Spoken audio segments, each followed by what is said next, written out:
তাহলে রাসূলুল্লাহ সাল্লাল্লাহু আলাইহি ওয়াসাল্লাম সবচেয়ে সর্বোচ্চ গুরুত্ব দিলেন তোমার রুকু, তোমার সাজদাটা যেন তোমার মালিকের সামনে সর্বোচ্চ আদবে হয়।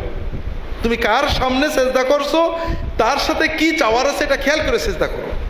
সেজদায় ভুল ত্রুটি হলে নামাজ রিপিট করিয়েছেন, নামাজ হবে না বলেছেন, কিন্তু হাত এই পর্যন্ত না এই পর্যন্ত, এইখানে না এইখানে, কয়বার উঠাইছেন, এজন্য কোনোদিন রাসূলুল্লাহ সাল্লাল্লাহু আলাইহি ওয়াসাল্লাম গাল দেননি, নামাজ রিপিট করাননি।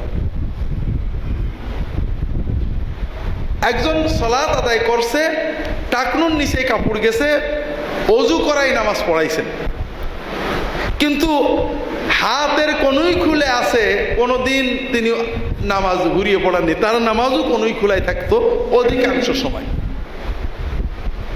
আমরা উল্টো বুঝে আছি, কেউ ছোট ছোট ফিকহি মাসলাকে এত গুরুত্ব দিচ্ছে, রুকু সেজদার গুরুত্ব নেই। আবার কেউ জামা কাপড়ের গুরুত্ব দিচ্ছি, টাকনো নিচে কাপড় পরেছে, কোনো চেতনা নেই।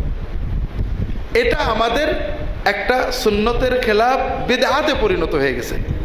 আর এইখানে অনেকগুলো পর্যায় আছে। প্রথম বিষয় হলো রাসূলুল্লাহ সাল্লাল্লাহু আলাইহি ওয়াসাল্লাম ইবাদত শিখাতে এসেছেন, যেটা ইবাদত, যেটুকু আল্লাহকে খুশি করার বিষয়, এইখানে নবীজির সুন্নত পালন করতে তিনি শিখিয়েছেন।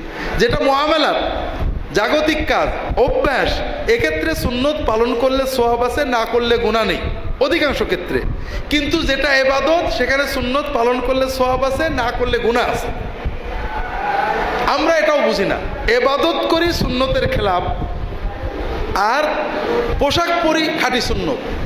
পাগড়ির মাথা কত হবে, পাগড়ির কয় হাত লম্বা হবে, কতটুকু ঝুল হবে, জামা গোল হবে না ফাড়া হবে, টুপি গোল হবে না পাঁচকল্লি না লম্বা হবে, এখানে নবীজির সুন্নত খুঁজি।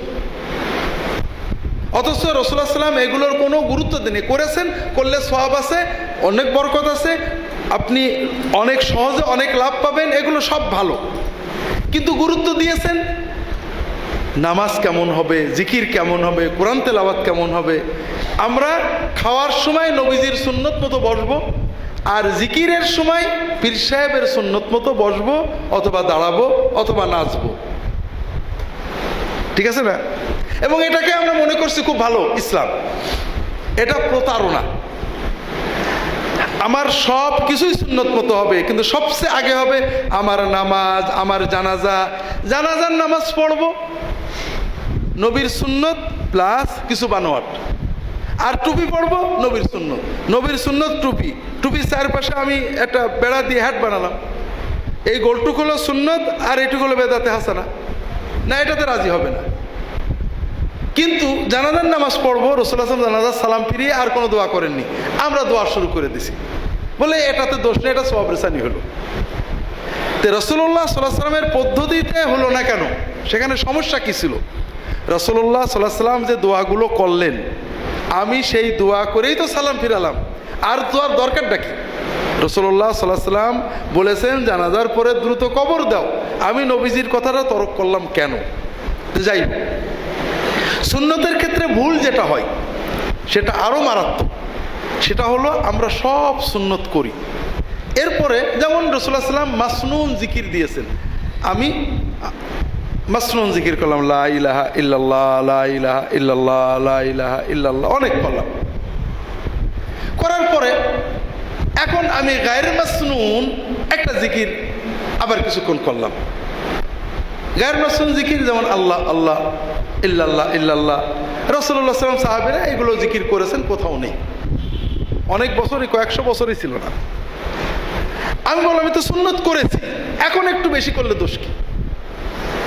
আপনারা যখন প্যারাসিটামল খান না, প্যারাসিটামলের সাথে যখন অন্য ওষুধ দেয় তখন ওটার নাম হয় প্যারাসিটামল প্লাস, ওটার প্যারাসিটামল থাকে না, কি হয়? তাহলে আপনি সুন্নত প্লাস করলেন, তার মানে সুন্নতে মাথা ব্যথা যাচ্ছিল না, এই আরেকটা প্লাস না দেওয়া পর্যন্ত, এই তো এর মাধ্যমে কি আমি সুন্নতের ইজ্জত বাড়ালেন না বেইজ্জত করলেন? বেইজ্জত করলেন। আমরা কোনো প্লাস প্লাস চাই না, সুন্নত এবং শুধুই সুন্নত চাই। এবং আমাদের ঈমান ইয়াকিন হলো যে আমার নাজাত, তারাক্কি, উন্নতি, বরকত, কেরামত সব কিছুর জন্য সুন্নত যথেষ্ট।